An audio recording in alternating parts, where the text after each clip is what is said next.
Sebelum melanjutkan, jangan lupa subscribe dulu. Terima kasih. Bab 188, Hubungan antara Zhao Su dan Duan Ren. Menyadari Huang Xiaolong tengah menatapnya, Zhao Su mengangguk pelan, memberi isyarat bahwa ia harus langsung memanggil Kaisar Duan Ren dengan namanya di masa mendatang. Huang Xiaolong tidak dapat menahan senyum masam di dalam hatinya saat membayangkan adegan saat ia memanggil Kaisar Duan Ren dengan nama aslinya di depan umum. Reaksi yang dibayangkannya sudah membuatnya merasa tidak berdaya dan membuatnya sakit kepala. Pada akhirnya, Huang Xiaolong mengangguk dalam diam. Kaisar Duan Ren senang karena Huang Xiaolong menurut. Sambil tersenyum, dia menoleh ke Zhao Su dan berkata dengan hormat, jika Duan Ren tahu Tuan Zhao telah datang ke Kekaisaran Duan Ren pasti sudah keluar untuk menyambutmu terlebih dahulu. Sekarang, tampaknya Duan Ren lancang memanggil Tuan Zhao ke istana kekaisaran. Kesalahan ini benar-benar membuat Duan Ren merasa tidak nyaman. Mengatakan bahwa dia tidak nyaman adalah kata-kata yang jujur, dan lebih baik lagi, dia bahkan gemetar dalam jubah naganya. Zhao Su melambaikan tangannya dengan acuh tak acuh, tidak apa-apa. Tuan muda dan aku akan tinggal di Kekaisaran Duan Ren untuk beberapa waktu. Sementara kami di sini, kau bisa datang menemuiku jika kau memiliki pertanyaan terkait kultivasimu. Wajah Kaisar Duan Ren berseri-seri, dengan penuh rasa hormat dan kesungguhan, dia berkata, kalau begitu Duan Ren akan berhutang budi pada Tuan Zhao. Akhir-akhir ini, dia memang mengalami beberapa hambatan dalam kultivasinya dan berjuang tanpa daya untuk mendapatkan bimbingan. Setengah jam kemudian, Kaisar Duan Ren melihat Huang Xiaolong dan Zhao Su keluar dari aula besar istana. Sebenarnya, Kaisar Duan Ren ingin mengawal Zhao Su dan Huang Xiaolong kembali ke Southern Hill Estate. Huang Xiaolong mengurungkan niatnya karena berisiko mengundang perhatian yang tidak diinginkan. Karena itu, ia berhasil meyakinkan Kaisar Duan Ren bahwa mengawal mereka keluar aula besar saja sudah cukup. Meski begitu, rahang ternganga saat para pengawal yang berbaris di sepanjang jalan melihat Kaisar Duan Ren yang agung mengantar Huang Xiaolong dan Zhao Su pergi. Lapangan dipenuhi dengan mata yang terkejut. Setelah dengan hormat mengantar Huang Xiaolong dan Zhao Su keluar, Kaisar Duan Ren berbalik dan berkata kepada Duan Wuhen dan Cheng Jian, kalian berdua, kirimkan Tuan Muda Huang dan Tuan Zhao kembali ke perkebunan Bukit Selatan atas namaku. Ya, Ayah Kekaisaran. Ya, Yang Mulia Kaisar. Baik Duan Wuhen maupun Cheng Jian segera menjawab dengan sangat hormat. Meski begitu, saat mereka berempat sampai di pintu masuk utama istana kekaisaran, Huang Xiaolong menghentikan Duan Wuhen dan Cheng Jian di tangga. Melihat desakan Huang Xiaolong, tak satu pun dari mereka ingin membantah dan karenanya, mereka mengalah. Setelah itu, saat sosok Huang Xiaolong dan Zhao Su menghilang dari pandangan, keduanya kembali ke aula besar istana sebelumnya untuk melapor. Kaisar Duan Ren mengamati dua orang yang berdiri di bawah podium, kalian berdua pasti merasa penasaran tentang identitas Tuan Zhao, benar kan? Ayah Kekaisaran, Tuan Zhao itu. Duan Wuhen melangkah maju, bertanya dengan hati-hati. Tuan Zhao adalah teman baik tuanku. Kaisar Duan Ren berbicara dengan suara pelan dan seolah menjauh saat dia melihat ke depan, tenggelam dalam kenangan. Sekitar 1000 tahun yang lalu ketika aku masih menjadi prajurit Xiantian, Tuan Zhao sudah menjadi Master Alam Sein. Keterkejutan tiba-tiba terlihat di wajah Duan Wuhen dan Cheng Jian. Sudah menjadi Master Alam Sein lebih dari 1000 tahun yang lalu. Sementara Kaisar Duan Ren hanyalah seorang prajurit alam Xiantian pada saat itu. Rasanya sudah lama sekali Duan Wuhen berbicara lagi, Ayah Kekaisaran, kalau begitu Tuan Leluhur sekarang. Dia belum pernah mendengar ayah kekaisarannya berbicara tentang Tuan Leluhur. Guru telah gugur.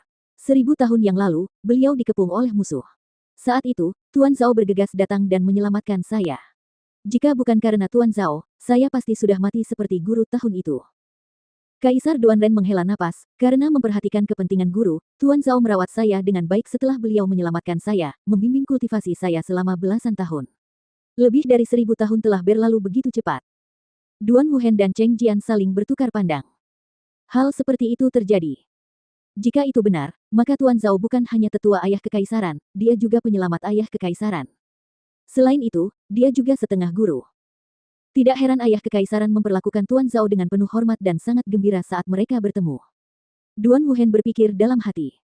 Yang mulia, berapa tingkat kekuatan Tuan Zhao? Cheng Jian bertanya dengan hati-hati. Tidak terduga. Kaisar Duan Ren menjawab dengan nada berwibawa, dia setidaknya seorang Master Ordo ke-7 Alam Suci. Alam Suci Ordo ke-7. Dan itu adalah, setidaknya, pada saat itu. Lapisan keringat dingin muncul di dahi Duan Wuhen dan Cheng Jian. Hanya ada sedikit ahli Sein Realm bahkan jika Anda menyisir seluruh kekaisaran Duan Ren dengan sisir bergigi rapat. Kebanyakan dari mereka akan berada pada tahap awal Sein Realm, dengan mungkin hanya 2 atau 3 orang yang berada pada tahap Sein Realm tingkat menengah. Sedangkan untuk Saint Realm Orde ke-7 dan di atasnya, Duan Wuhen mencari ingatannya tetapi, sejauh yang dia tahu tidak ada satupun. Orang-orang di alam suci Ordo ke-7 dan di atasnya, tak dapat disangkal lagi adalah monster super tua di antara monster-monster tua. Ini jelas merupakan eksistensi yang hanya bisa dipuja Duan Wuhen. Tiba-tiba teringat kejadian di lapangan kebenaran, ketika seorang jenderal di kubu Duan Wuhen membentak Tuan Zhao karena tidak memberi hormat kepadanya, lutut Duan Wuhen mulai sedikit gemetar. Kalau Tuan Zhao saja tadi marah, bukankah itu artinya dia tidak akan bisa melindungi nyawa kecilnya sendiri, sekeras apapun dia berusaha? Kaisar Duan Ren menyadari perilaku aneh putranya, lalu bertanya, "Hen, ada apa?" Duan Wuhen tidak berani menyembunyikan masalah itu, segera menceritakan apa yang terjadi di lapangan kebenaran kepada ayahanda kaisarnya. Mendengar alasan dan sebab, wajah kekaisaran Duan Ren menjadi dingin. Bagi mereka yang menyinggung Tuan Zhao, hukuman mati. Penggal kepala jenderal itu. Kepala suku. Duan Wuhen dan Cheng Jian sama-sama tercengang sejenak. Jenderal itu adalah jenderal kekaisaran Duan Ren yang terkenal. Tidakkah kau mendengar apa yang kukatakan? Kaisar Duan Ren memancarkan tekanan kuat saat suaranya menjadi tegas. Dimengerti, ayah kekaisaran. Hati Duan Wuhen menegang dan menjawab tanpa ragu-ragu lebih lanjut. Nanti aku akan minta maaf pada Tuan Zhao, Kaisar Duan Ren menambahkan. Mendengar ini, Duan Wuhen dan Cheng Jian menundukkan kepala, tidak berani bernapas saat mereka mencoba mengurangi kehadiran mereka. Ayah kekaisaran, lalu bagaimana dengan Huang Xiaolong? Beberapa detik kemudian, Duan Wuhen tidak dapat menahan diri untuk bertanya. Kamu harus memanggilnya bangsawan muda Huang. Kaisar Duan Ren membentak putranya. Jantung Duan Wuhen berdebar kencang saat dia menuruti perintah ayah kekaisarannya. Saya juga tidak yakin apa yang ingin dicapai oleh bangsawan muda Huang. Jika Tuan Zhao ingin memberitahu kita, dia akan melakukannya. Kaisar Duan Ren berkata, mengenai identitas bangsawan muda Huang, jangan bertindak atas kemauanmu sendiri untuk menyelidiki atau membuat asumsi yang tidak berdasar, mengerti? Kedua kepala mereka mengangguk seperti anak yang patuh. Baiklah, kau dimaafkan. Kaisar Duan Ren memperingatkan lagi, ingat, jangan biarkan informasi apapun bocor mengenai Huang Xiaolong dan Tuan Zhao. Mengakui peringatan Kaisar Duan Ren, Duan Wuhen dan Cheng Jian memberi hormat dan meninggalkan aula besar. Keduanya berjalan keluar dari aula besar hingga akhirnya meninggalkan bangunan istana. Setelah itu, Duan Wuhen dan Cheng Jian terus berjalan dalam diam untuk waktu yang lama. Keduanya tidak berbicara sepatah kata pun hingga mereka menyadari bahwa mereka telah sampai di pintu masuk utama istana kekaisaran. Pangeran kekaisaran kedua, Cheng Jian berbicara lebih dulu, menteri ini harus pergi. Kau kembali dulu. Duan Wuhen mengangguk, pikirannya agak kacau saat ini. Peristiwa hari ini memberinya begitu banyak kejutan sehingga ia butuh waktu sendiri untuk memikirkan semuanya. Pada saat ini, Huang Xiaolong dan Zhao Su telah kembali ke Southern Hill Estate. Kembali di Southern Hill Estate, Huang Xiaolong juga memiliki banyak keraguan dan pertanyaan. Memahami kebingungan Huang Xiaolong, Zhao Su menjelaskan, Yang Mulia, dulu, Guru Duan Ren dan saya adalah teman baik.